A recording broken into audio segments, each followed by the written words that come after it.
Peace and blessings, and welcome back to the Heritage Hip Hop Podcast, where we introduce you to your future favorite artists today. And not only do we do that, we also give honor to the MCs that made the game that you benefit from today. Please introduce yourself to the people. Yeah. One time for your mind, two time for your soul. It's your man Shizzle with the whistle, as most know me by. You know what I'm saying? Otherwise, aka MC Shan, the man from the with the plan. It's a pleasure to get to talk to you.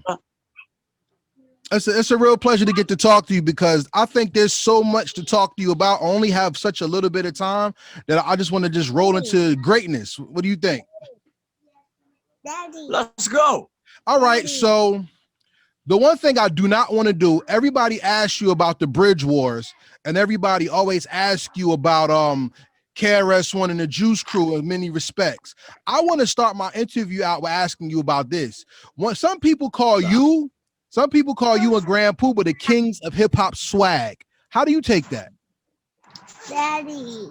Well, if that's what they say, I can't tell you what people. I'm just a humble brother and whatnot, and I'm just me. You know what I mean? You can't tell somebody, everybody always say legend, legend, legend, but I think of myself as that's just something that I did. I'm more of a good daddy than I am an MC.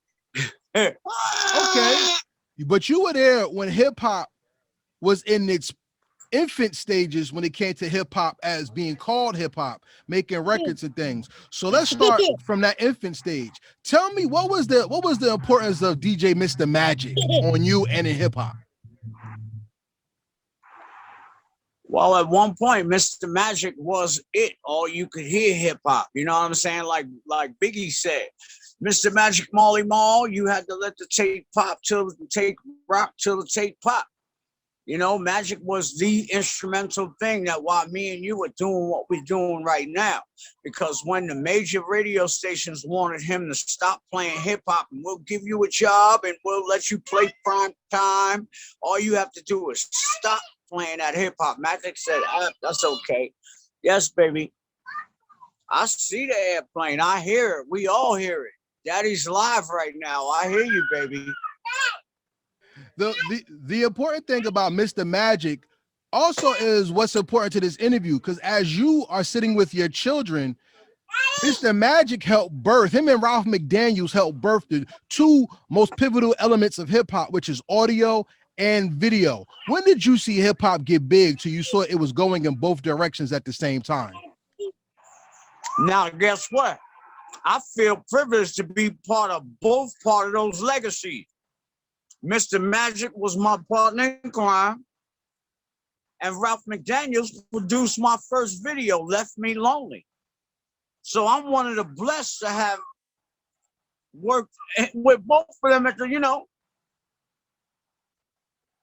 I respect that because, like I said, you are what people call a foundationalist, which means that without you, a lot of the understanding of what is today would never come into fruition.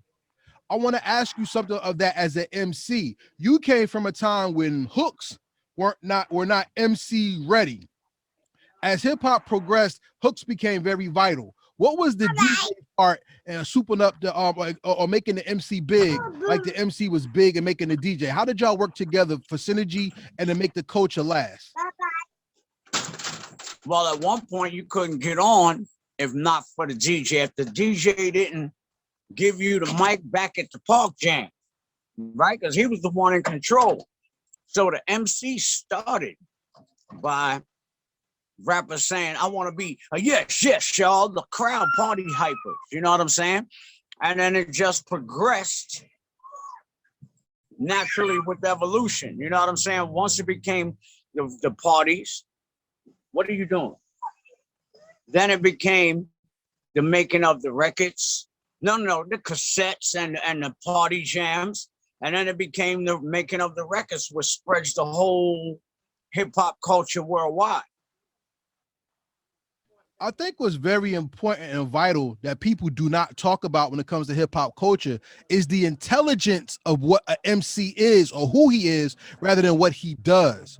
What was the most eloquent thing about your wordplay that made you stand out when it came to rhyming? I changed the whole rah and yelling when you rhyme. LL Cool J is, you know what I'm saying? I came with all of his beats and my rhymes attached. Even though that there were those before me that were Smooth, Spoonie G, and things like that, we were on a new plateau. Wordplay, my words, I was pivotal with the styles. You know what I'm saying? You just had to watch me and understand that every record that I did back then, if you drop the needle on the next one, it had a different style, a different tone to my rhymes. We were based on originality back then. You know what I'm saying? Which now is totally a different. I see it, baby. I see it. Yes, sir. It's totally a different game now. Is it really though? Y'all gotta excuse me. I gotta get my eat on because you see, y'all gotta get it in when I can. No, there's nothing wrong with that. But is it really that much different? Because when I say the intelligence of the MC, people know you for the Queensbridge song, but Feed the World was your real first song. Am I correct? They try and put shade on me. When you see those pictures with artists, you see one Kango all the time. It's always LL, not mine.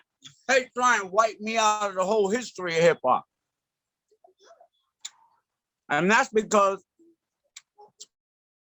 I fall between the old school of old school. Go ahead and go there. And then the new school of the new school, like when the Naughty by Natures and all of them started coming in. So I fall into a dead zone as the one that showed them what it is to be an MC. You know what I'm saying? So I don't get the accolades until probably after I'm dead or whatever. You know what I'm saying? Stop playing. You do too much, boy. Go to the bathroom like you said, and ain't nobody playing. Get out of here. Get out of here. Ain't nobody's playing. Go to the bathroom and stop playing with me, yo. I'm doing business right now. Don't make me pop you in front of the world, nigga. That dead zone that you talked about still has to be something that is an accomplishment because we're still talking about you, but so many people got swallowed by that dead zone that you said, and we don't even talk about them at all. Correct? Well, that's why I feel blessed because I'm of. Know why? It was because of that Queensbridge battle that this whole mystique and this mysterious thing is about Shan and Chris, because the battle never happened to say whether Shan crushed Chris or Chris crushed Shan. And in the end of the day, you can never put a square in a round hole. You dig what I'm saying? Every MC of my era, we all had different styles, different everything. We would not, you know what I'm saying? Everybody stands for themselves. So trying to put Rakim against Kane would never work because they both have their lane that's cut out for them. But if y'all want to be fans and try and, you know, just wonder if, oh, who would win? Each one of them are great in their own right. And every artist in that whole thing until it started getting crazy. But that's what fan service is, because when you have a favorite, you want to see how your favorites stand up against each other. I mean, look at the comic book world. Everybody wanted to see Superman fight Batman. People want to see the Hulk fight Thor. So why would we not want to see our favorites, our superheroes, go toe to toe on a record to see who's the best? Because it came to the point where you couldn't just make a record. You say something about somebody, you about to get shot. Give me 2 seconds. Hold on, I got to do daddy stuff.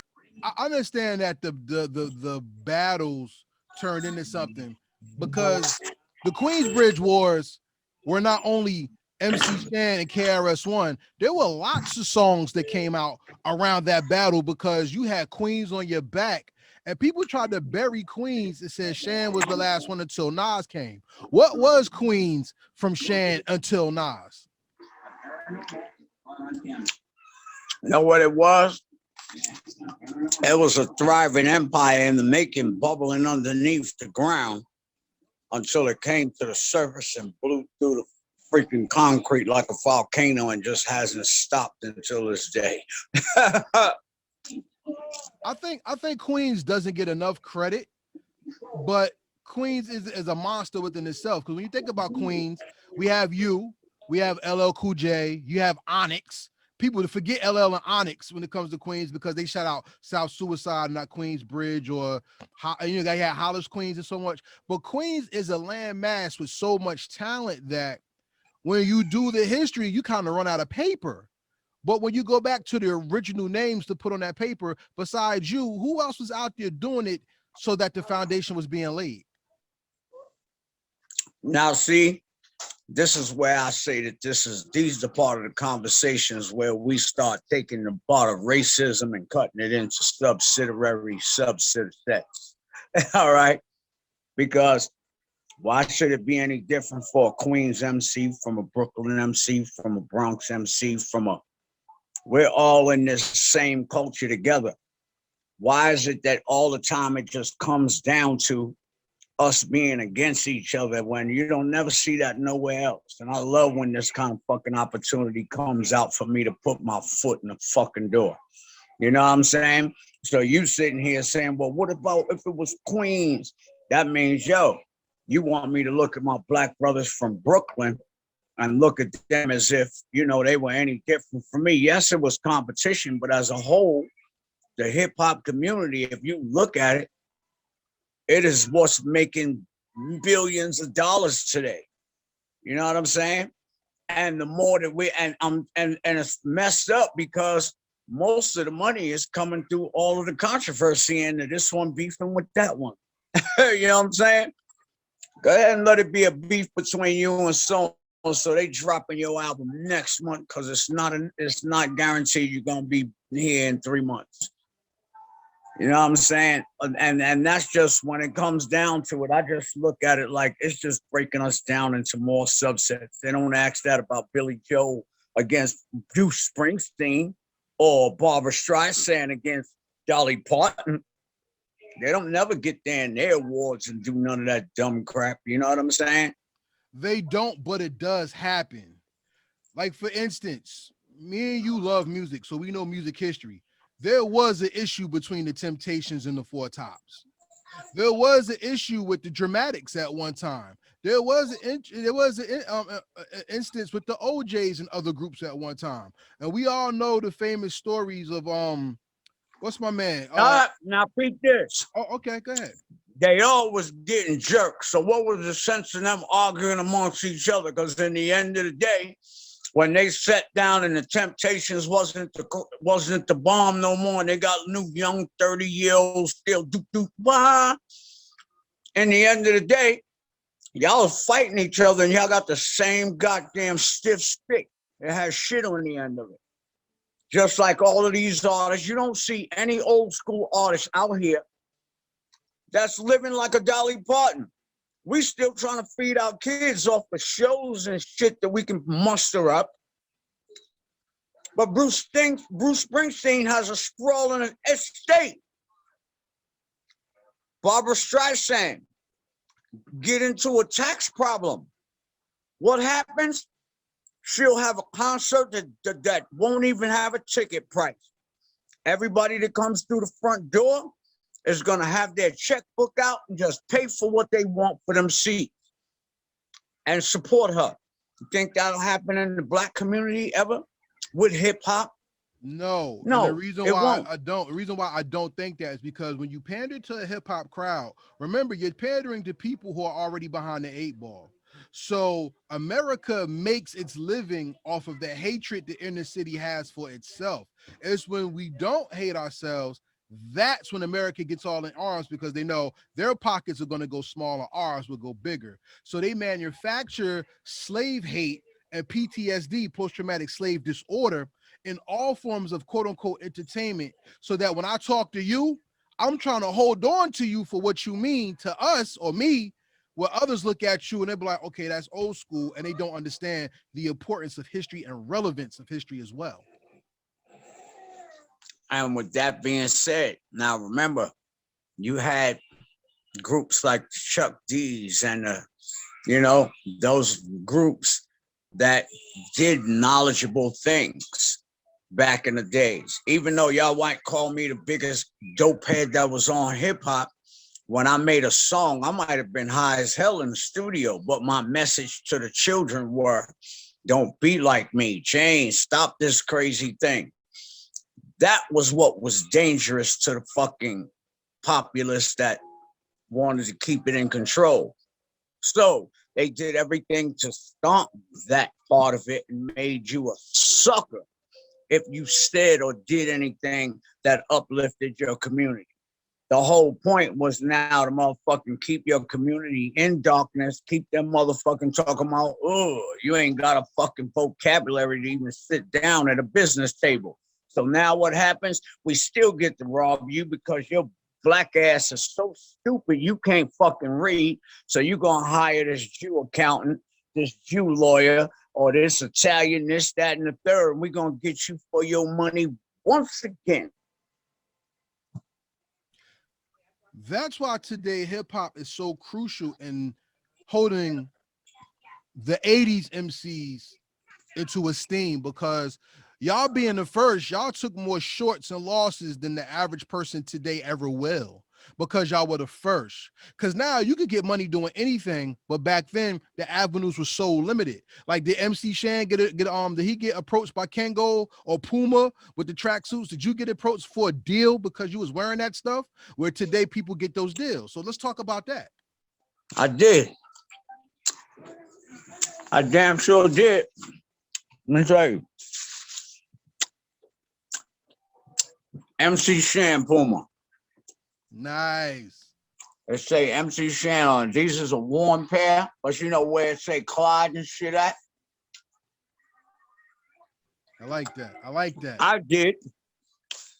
But it was more beneficial for them than it was for us. Of course, because y'all built their brand. So once again, not only did you have the community on one side of your shoulders, you had corporate America sucking your blood dry on the other side. But at that time, we was trying to get paid. You know what I'm saying? And when you got your song in a movie, or you got your joint in a commercial, or you was represented by a sweatsuit or whatever, that was the goal. You know what I'm saying? That's where the money was back then. It wasn't no internet, wasn't no streams.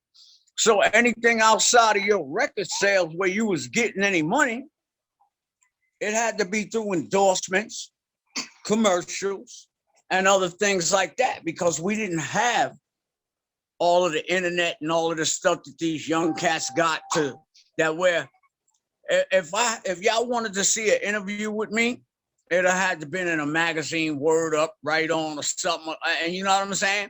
It wasn't as personal as this. I might have said something during this interview.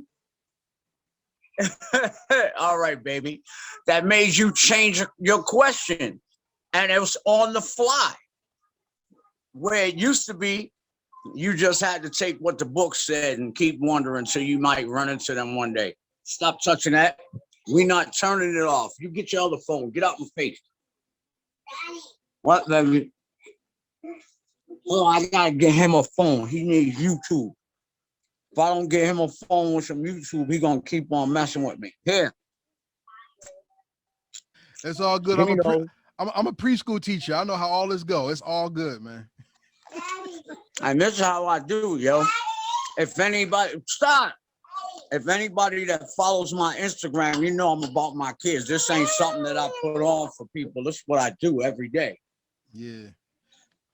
I want to ask you this question then, because hip hop has changed from when MCs used to rock and the break was simple to now you have very linguistic wordplay in the hooks as well. When did you first hear, or what MC first was the changing of what hip hop as you knew it when you rocked to the next generation of sound? Who did that for you?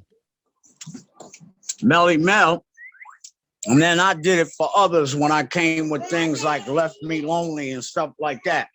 Where's my battery at? When I came with Left Me Lonely, we went from just, yes, yes, y'all, you don't stop, to say ho, to she used to tell me that she loved me all the time, you know? And since the industry was trying to say that hip hop wasn't an art form, it wasn't music, we learned that the instead of us doing 70 bars on a verse and then doing another 70 bars, we learned that 16, 8, a hook, a chorus, a bridge. We actually were learning how music was made to structure our hip hop so that it would be classified as if it were music. So I'm glad you said that, because steel sharpens steel. And you being a member of the Juice Crew, you are in one of the most dangerous, prolific groups of MCs ever. How did the Juice Crew work that y'all were able to not only stick together and rhyme, but you were able to push each other and not battle each other? Every time they did a song together, any song we did together was a battle, you know, subconsciously. Anytime with the Juice Crew, it was always everybody kept everybody better. Because you know, if you was going to do a song with Kane, you knew you better come with something, because he's going to get raw for you just like a warrior. You know what I'm saying? Or G-Rap or Craig G, you know what I mean? Your group is what inspired the growth of hip hop, because out of the Juice Crew, we got all the different lines of hip hop. I think the only MC at that time that didn't spawn from that group that inspired was Melly Mel. Melly Mel will probably run, you know what I'm saying? That I know of. I wasn't there, you know what I'm saying? But I want to ask you this. What role did MC Shan play in the Juice Crew? Because you were notably missing in the symphony. And that's like the Juice Crew anthem, but you're Juice Crew. So how did that happen? No, that's what you think the Juice Crew anthem is. That wasn't the Juice Crew anthem. The Juice Crew anthem was Juice Crew All-Star, for those that didn't know. The symphony was not the Juice Crew anthem, although you fans want to think what y'all want to think, and I have nothing to do with that. What that was a tape that Molly, stop, man, move. It was a tape. See, I knew the deal because I did Molly Scratch with Molly already, right? And I know when he say, let's go make a tape. Oh, so we was at the picture shoot for Molly in Control, where y'all see us all at the plane and shit. And he said, let's go make a tape. And I knew better. And so I didn't go, and Ace got a slot. You know what I mean? Okay, I respect that. I mean, the Juice Crew All Stars was a great song. Let's not get it twisted. The symphony is just like the Crooklyn Dodgers for me. And this is my opinion only. Look, check this out. The symphony is Molly's record. Okay. Stop trying to convince me that that's the Juice Crew anthem. No, I'm not. I'm talking as a fan right now. No, I'm not. I mean, as a fan who looks at the culture, the symphony is like the bar that everybody wanted to reach who was a crew. Because then you had people make new crews at one time that wanted to mimic that. Because the symphony went around the world and everybody was like, oh my God, who is that? Because that was the song that touched every coast, every city. That's the first song I ever heard that millions of cars played at the same time on different verses. That's when you know. And that's because of your age. Of course. Because if you ask guys like motherfucking me, Naughty by Nature, Queen Latifah, our thing was different. That was what y'all heard that made y'all, oh yeah, because of the time you came up in. But our thing was totally different from that. You know what I'm saying? Y'all think that was the birth of hip hop. But if you go ahead and ask Queen Latifah how much, not saying, listen, I'm talking about, maybe you can wave your finger, that's cool. But I'm saying there's a lot of them out there that think the birth of hip hop came from when they thought hip hop started. You know what I'm saying? But there's a little bit of history before that. How many bumps and bruises? Latif and all of us, we used to do shows together on a regular basis because at one time in hip hop, there was maybe 30 of us. You know what I'm saying? 30 groups. It wasn't like it is today where everybody's a rapper. So you would do shows with each other, and we was what made whatever the hell y'all doing now popular. We took the bumps and the bruises of all the things of a two-time loser. You took a lot of bumps and bruises, but you are an innovator. You are one of the first MCs that's documented in a movie. 2 movies at that. You have the Dutch documentary, and you got the movie with Steve Martin. You're one of the first. You're not? Nope. Ice-T was. You're not. So I'm not saying you're the first, but you're one of the first. Let's put it that way. One of the first. Right. You tried to trick me to get me to tell you a lie and shit. No, Listen, let me make my joke. All right. No, I got you, hear bro. Shan, a real nigga. He keep it real. Let me see if I can catch this nigga in a lie real quick. I'm not one that likes to claim first. You know what I'm saying? Okay. I'd rather claim best. This is why I always followed you, because your commentary is you're dope not only for how you put your music together, you're also dope for how you see music and see entertainment. I remember you on Facebook was doing like MC Shan in space, correct? In a cartoon form before anybody was doing all of this animation and whatever. I already had my foot in that joint. Stop doing that and put that juice back in the refrigerator before I fuck you in your head again. Go ahead. I dare you. My brother is one of your big fans. Father too, yo. So don't pay me no mind. You better put that juice back before you get. I'm telling you. No. All right. Well, don't mess with me while I'm doing business. My brother is one of your biggest fans, right? Tell him I said what's up. Oh, no doubt. Shout out to Java the Ancient of the hip hop international screenwriters. We're gonna put that out there now. And he always said he thought you would have been one of the most perfect screenwriters that ever came out of hip hop. What do you think about that? No. Let me tell you something. As real as I am right now, where you hear me cussing on my Instagram and all of that stuff, at one point, I was too edgy for everything. They would look at me and say, yo, you need a reality show. You need this, you need that. But at the time, I'm like the Howard Stern of hip hop. I don't care. I'm just, you know what I'm saying? Now that the world is opening up, I couldn't have been in anybody's movies because Shan ain't changing for you. You know what I'm saying? If it's a movie, blah, blah, blah, and you mess with me, yes, I can get into character, bang.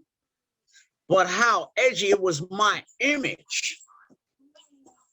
I can't get an endorsement for Whistle because I cuss too fucking much, but I don't give a fuck.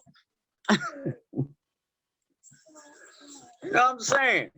But back then, the way I am now was the way I've always been. So I've always been too edgy for the publicist to go ahead and try and pitch me to somebody because, oh, he's a loose cannon. We don't want to do business with him. We don't know. He just might fucking not show up today or cuss somebody out on set. So, you know what I'm saying? So that's what kept me in the place that I was, because this motherfucker here, you cannot contain him.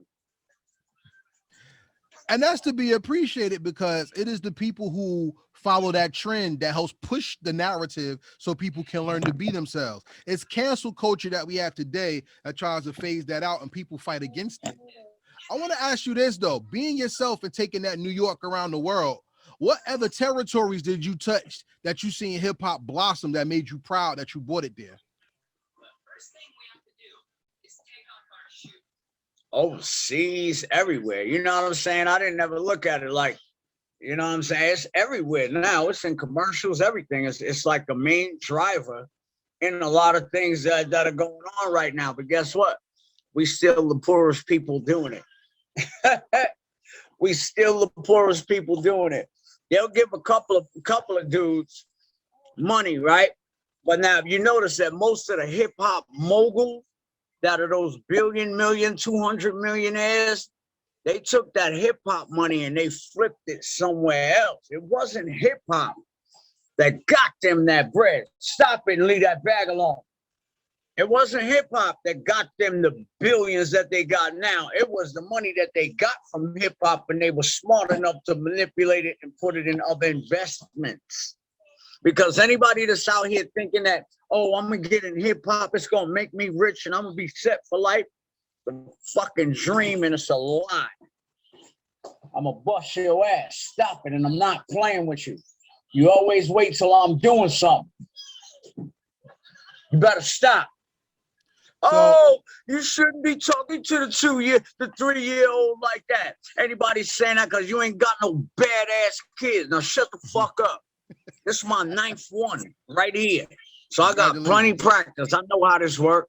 You let them run over you like these kids nowadays, and in 3 years, he'll be telling me, shut the fuck up, Dad. You know what I'm saying? These kids is bad nowadays. You better check their ass right now. So let me ask you a question. Because they do use hip hop to push narratives. How do you feel about Juneteenth becoming a national holiday, a federal holiday, but people of color still haven't gotten the same sanctions and laws written like the Asians did with the Stop Asian Hate thing? All right. Now, see, I like to be asked these kind of questions. That's another one of those. Here, nigga, take this bullshit right here like it's something. We're going to give you a day. It don't mean shit, but we're going to let you feel like it means shit. Niggas don't work that motherfucking day anyway, so who give a goddamn motherfucker? You understand? It's like that 420 shit.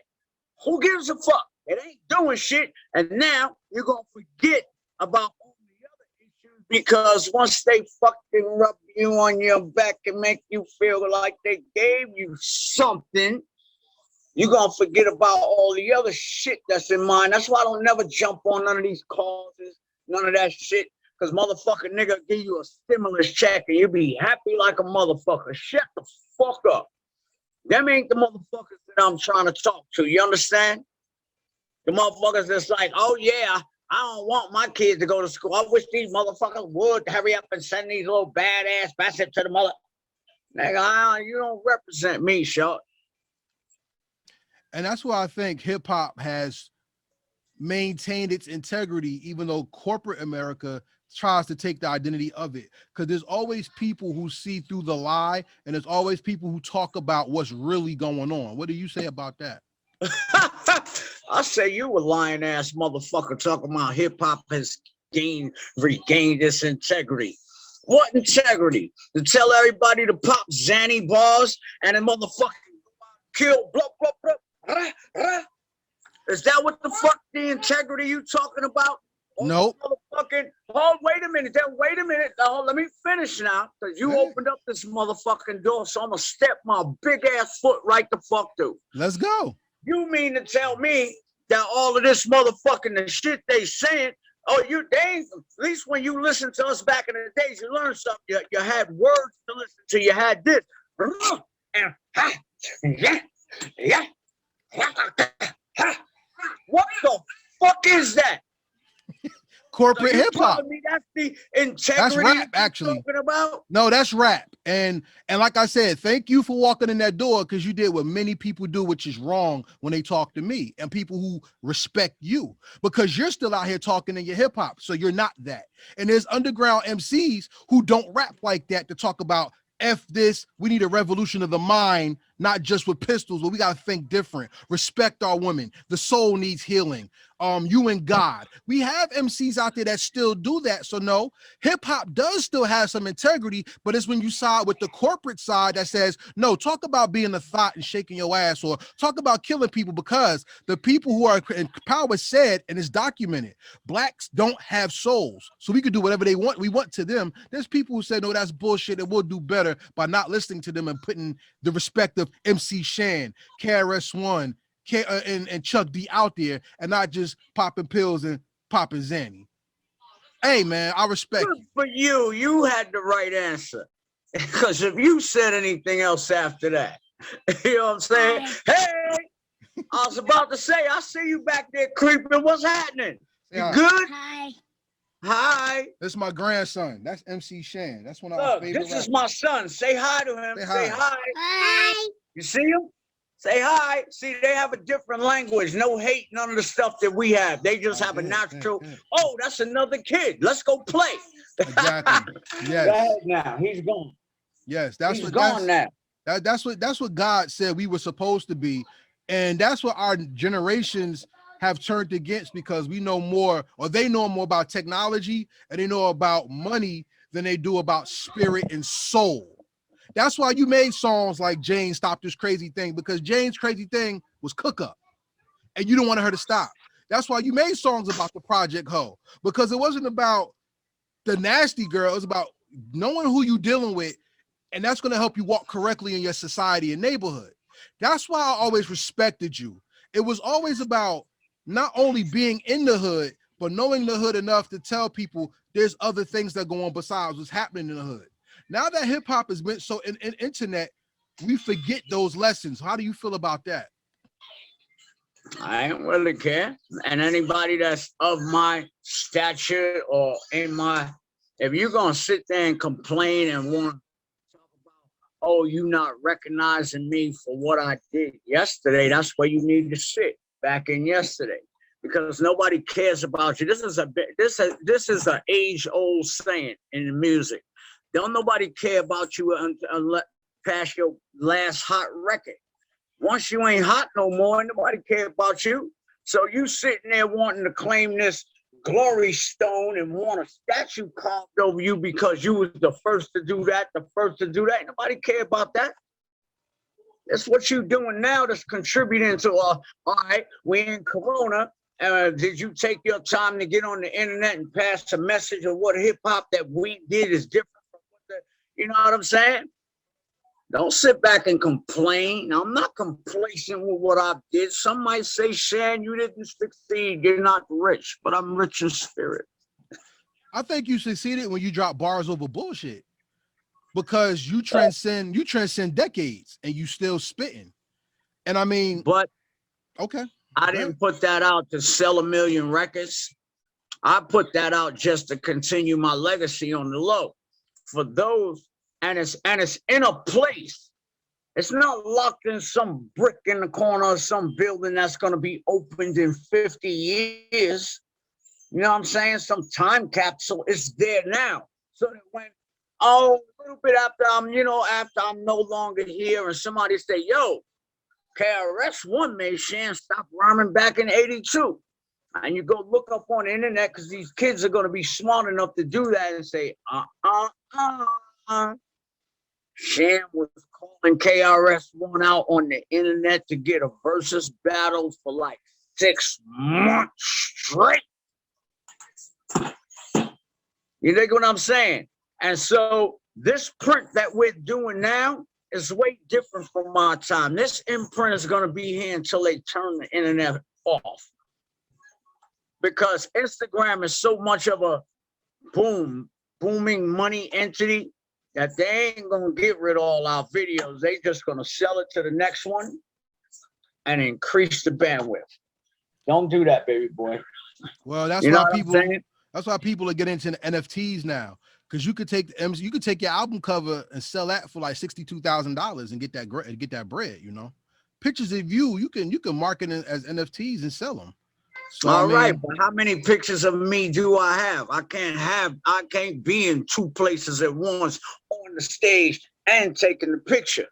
No, you could use your old pictures that you have, and since they're you and you have the rights to yourself, I would think you could use those pictures for yourself. All right, but most of them images are on Gettysburg or Getty Images or whatever the hell that is. Mm-hmm. You know what I'm saying? Mm-hmm. And I can't even take one of my images from Getty Images, although I've never signed a written consent form to make money off of my images and my likeness. Mm-hmm. Let me go ahead and say something. You got to have money to litigate these motherfuckers. You understand? But you have those sneakers in your house. That's the first image you can sell right there. That belongs to Puma. No, it don't. They're in your hands. You're the image holding the sneaker. You sell that. Image. Yes, you sell that image. But check this out. Yes. Now, if I'm gonna do that image holding the sneaker, what are you telling me? I'm gonna promote them motherfuckers for fucking free, where I could get money from them and the niggas that's gonna take and buy the picture for 62,000? Oh hell no. That depends on your paperwork. And or you could just take the gold print, because that's not copyrighted. That's an image. You could take, if that image is not copywritten or trademarked, you could do that yourself and put Queens Bridge behind you and put some of your photos of yourself behind it with your song playing. That's too much for me right now. Too much. Okay. But see, this is how my generation and your generation and the generations under me, that's how we have to talk and work with each other, not just talk.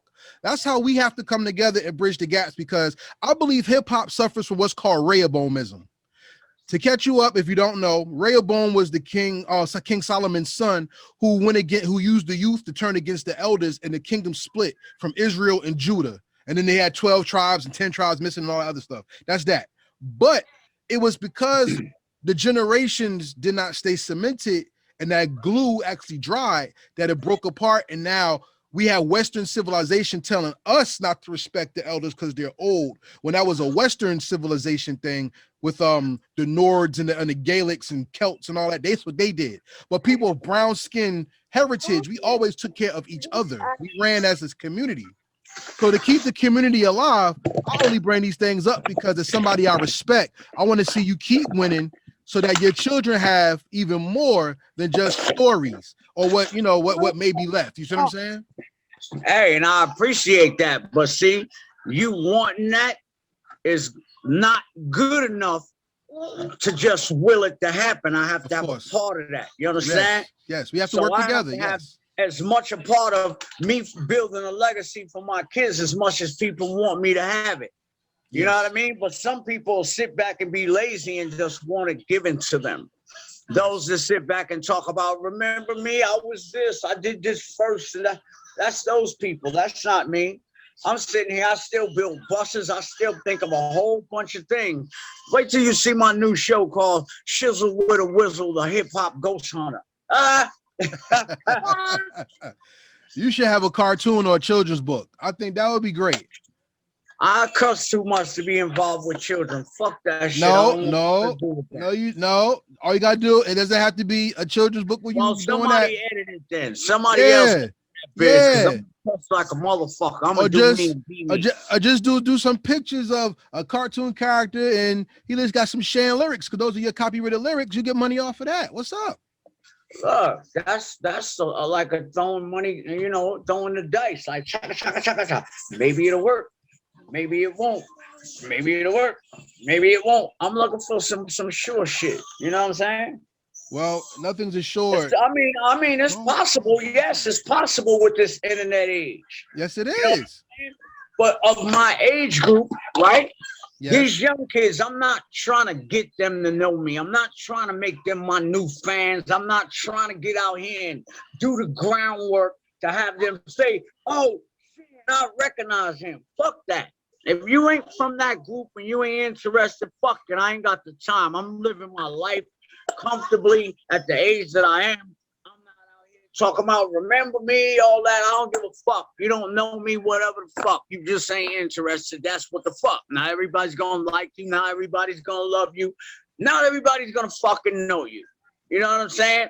Every time I go outside, walk to the fucking through Walmart, I don't get disappointed if somebody don't walk up the aisle and say, oh shit, MC Shan. You know what I'm saying?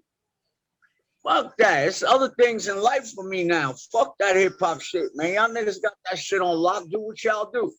You know what I'm saying? Do what y'all do.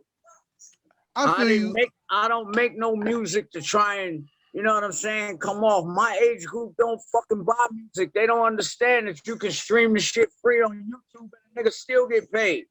They still think that, oh, this nigga got an album out, I gotta go buy it. No, motherfucker, you got a Spotify account, because that's what the fuck you need now to get the real shit. You got Sirius, you got all that, you know what I'm saying? Yeah. Not about going to buy the music. Well, just go to your shit and program your niggas' favorite shit because they got a new album out. And that's why a lot of hip hop motherfuckers don't do hip hop, because motherfuckers who say they support hip hop don't support hip hop like that, but you're on the motherfucking gram every day. Just go on their motherfucking page and play their new music. Fuck with their YouTube page. You know what I'm saying? You support them so much, but that's, you know, another story. It is. And that's the sad part about where music is today, is because of the stream. Even if they do stream you, they're not paying you the respect monetarily or royalty wise that you really deserve. And that's what I don't like about the game today. I'm really against that. Yo, you got to get 1,500 streams to equal one sale. Exactly. Now imagine if you were just a motherfucker that just got 4,000 motherfuckers. Now imagine back in my day, those 4,000 would have been sold CDs at $5 each or whatever you were selling them out your trunk, and you could have turned it into real cash. Right. So not only are these internet companies gaining on us twice, they gaining on us because boom, they already sold us as an advertisement, because they know we starving to be who the fuck we are and promote, and they're gonna tell us you gotta promote before we sign you, so use our shit to motherfucking promote. And they sold us to the advertisers already. Okay? So now, when it comes time for you to do your shit, they're gonna get money off of you because they're gonna sold you as the fucking as a commercial already. But you're gonna keep creating this free content for them. And now they're gonna allow you to play your music, and guess what? They're getting a piece of that too. And in order for you to get one record sale, my friend, you've gotta have 1,500 streams. So in order for you to be a multi-motherfucking millionaire like these niggas with the money like this, you have to become of this age. You have to come from this internet era, because my era, they don't know enough about this internet shit like that. They think everything's a fucking scam, that they ain't gonna click on your fucking link. Yeah. Okay? And so you're not gonna make the revenue out here as a hip hop artist being old school in this motherfucking new day and age with shit how it goes on. And that's the crime. I mean, I see Kengo Kid out. He's doing a reality show, and I know you said that didn't interest you. I see that, and I see Kane is out doing something right now. And respect to Big Daddy Kane and Kengo Kid. You know, the only thing I can say is it goes back to what you said. That's where Europe has the advantage over the America, is because in Europe they glorify the antiquities, and here we destroy everything for what's new. And I as a hip hop loyalist, as somebody who studies the game, I apologize to you for that. But then again, I hold you up, because in a community or society where things are tore down for the newest thing, you are consistent in conversation, and people love to hear from you. So once again, salute to you. I appreciate you. Now let me tell you something. How hip hop just carries on the separation between Black family and all of that. See, my generation, right? I remember when it was Christmases and it was New Year's and it was Thanksgivings. We had the big long tables and everybody was there.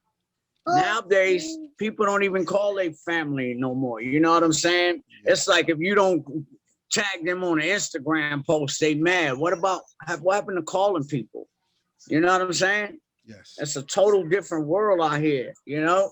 And the family is split. And the music just splits it even more. Because, all right, we split in our homes, but now the music broadcasts this motherfucker, oh, he a op. That nigga's a op. A op to who? He's a op to who? You know what I'm saying?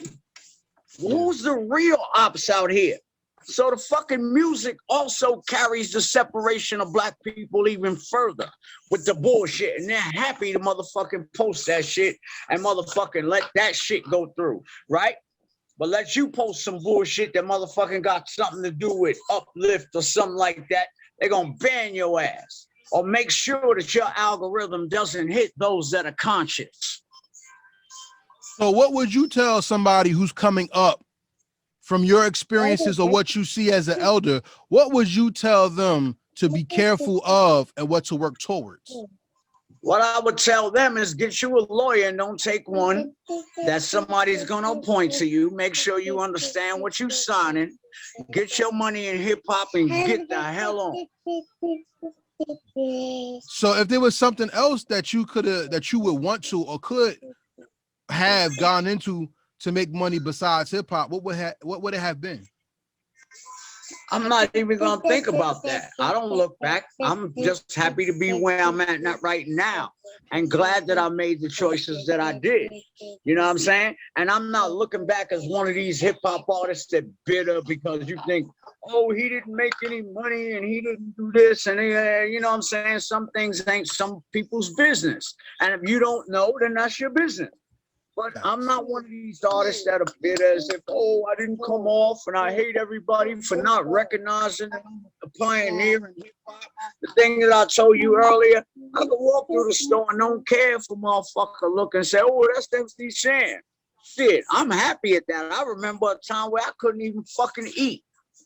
Wow. I know I curse in front of my kids and just don't do what I do, do what you do. And don't pay me no mind because I'm Louisa's son, as I've said. But you know, people gonna be like, ooh, but I don't care what people say. He gonna do what I say and not what I do. Stop being funny with that. I'll hook it up in 1 second. Move. Before we close up this interview, once again, it's a pleasure to talk to you. And I have I have about 3 more questions, and then we're gonna be done. All right. Yes, sir. Before we get into them questions, how'd you like your interview? I try to prepare and give you something fresh and special, man. I hate this shit, man. Fuck you talking about. This nigga right here was corny as a motherfucker. I should have cut off about an hour ago, but I'm still talking to his corny ass. Nah, psych. I just had to see your face. See, that's like when they tell you on the phone and you say, hello, you've reached so-and-so. Can you hold, please? No, I don't want to fucking hold. You would love to see that face, right? I just wanted to see your face. It's all good. I want to ask you, like I said, we're going to do 3 more questions and then we're going to finish out. And the first of the questions is this. One of my favorite things that MC Shan has done was work on the QB's Finest, right? Because it showed that you do have a dedication to the culture. And even though you getting at people, you still showing people how sharp your sword is. How do you keep yourself sharp so at any time anything happens, you can just get on the song and go off? Man, let me tell you something. QB Finest, that wasn't my best.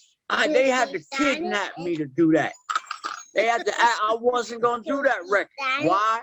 Because I was, you know, I was going in a room full of MCs. I'm coming MC Shan, Juice Crew style. I'm about to blaze all y'all.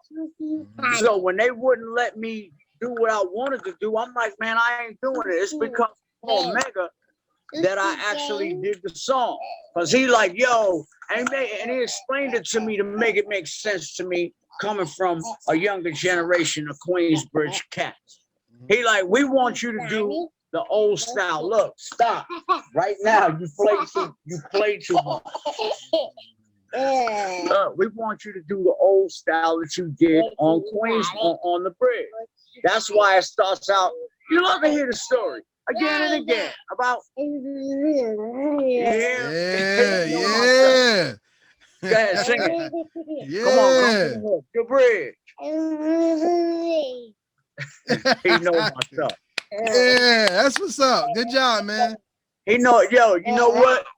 It's kind of crazy because my 3-year-old know my new joint too. I got a new song out called Bounce that I just put out. Look, tell them how I go. Boom, boom. Shorty better watch it because I'm about to spill a drink. Yeah. I was drinking. Shorty on. Shorty on Patron. Yeah, but it's just kind of cool, you know what I'm saying? And let me tell you also what amazes me, he knows how to use YouTube. All right. And so some days I be catching him watching my videos. Nice. And that right there is like gives me a warm fuzzy feeling inside. Like, damn, he don't even know who his father is. He just think I'm one of them things he click on YouTube. That's cool. I mean, yeah, I mean, and that's what's important about all these things is that the legacies are being not only foretold and they're being remembered. They're our story. You are part of God's heritage. You are part of the righteous legacy of God's people. So, I mean, it's very beautiful to me that your child sees you and celebrates you without even knowing you. That's excellent. Look, check this out. When I do finally pass on, right? I don't really care about all the hip hop accolades and he did this for hip hop and he did that. You know what I'm gonna have them write on my tombstone? I'm gonna have them write on my tombstone that here lies an a-hole, right? But he took care of his mama and his kids. Look at him. He see the kids. He see the kids. He see the kids. Say hi. That's how we gonna end it out. Our next generation of superstars. That's right. That's right. So let me ask you the second question of the three. You are very proud of being a dad. I see that everywhere you speak. I always see you talk about your children, right? And I want to ask you this. As a person who grew to build hip hop, what do you think hip hop could do more for the children to respect the lineage of children that come into hip hop? Later for hip hop doing it, every black father as an individual, period, should be taking care of his and her responsibility to children that did not ask to be here. You dig what I'm saying? And I'm gonna tell everybody that the greatest thing that my father, who never was there for me, did was to not be there, because it showed me how to be a father to him. That I'm not going to be the same kind of father. So I broke that cycle. And so forget hip hop. You need people like you and me just saying it straight on things like this. Take care of your kid, ding dong. I respect that too. So my final question was this, and you said it already. I heard you say in another interview, you want your legacy to be you are an a-hole, but you loved your children, right? That's what you said. Yes, you want your legacy to be. Here's my final question in this interview. If that's your legacy, how do you want your children to continue your legacy and be greater? Just be who they are. What I'm doing right now is I'm growing them up with a standard of living that they ain't gonna accept less. You dig what I'm saying? The things that you put around them, the things that you know what I'm saying, you put them into. I take them camping. I do things with them that's gonna continue in their life. They're gonna like going camping. They're gonna want to grow up and buy an RV or go boating and stuff like that. It's the things that I instill in them that's gonna, you know, I just give them a certain standard of living that they're gonna expect that through their life. And later for my legacy, understand what I did to get here. It's not easy, and I'm not gonna make it easy. I'm the weed son. I'll pop his little ass for him. He mess up. Oops, I didn't mean to say that in front of your grandson. But him, man, please. He can't hear you anyway. It's all good. So with that being said, why don't you give the world your social media so they can follow you and support you the way you're supposed to be supported? MC Shan with a #1 behind it on Instagram. That's the only one I do, because that's the only one that give me long enough time to do what I do. It's your man Shizzle. 1 time for your mind, 2 time for your soul. Now I'm gonna have to get out here and hook up this game for him, because he's gonna drive me nuts until I do. He keep grabbing the joystick, trying to block the camera as if to say, yo, come on, hurry up. So I've enjoyed my time. Like I said, it's your man Shizzle with a whistle. 1 time for your mind, 2 time for your soul. Ain't nothing standing between you and success but air and opportunity. Time to go get it, because it ain't gonna get itself. And with that being said, peace, and we out. Yes, Say sir. bye-bye. Bye-bye. Say bye. Bye. I got it. Go ahead, press the red button.